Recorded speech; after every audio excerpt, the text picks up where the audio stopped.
Voici ce qu'on appelle une vache fistulée ou vache à hublot. Sur son flanc gauche, un trou de 15 cm fermé par un bouchon dévissable en caoutchouc. Ce trou mène directement à la panse de la vache. Objectif, tester la digestion de mélanges d'avoine expérimentaux.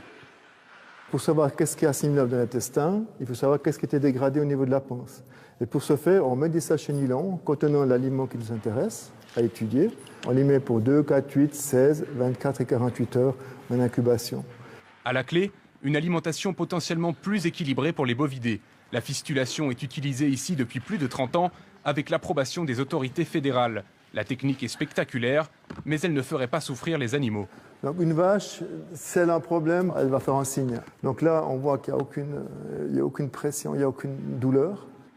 Leur espérance de vie et production de lait serait-elle aussi normale?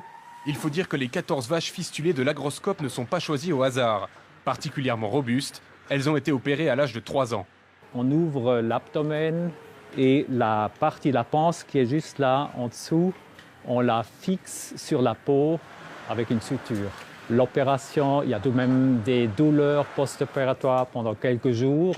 On n'a pas du tout d'indication qu'après la cicatrisation, disons 2 semaines après l'opération, qu'il y a encore des séquelles.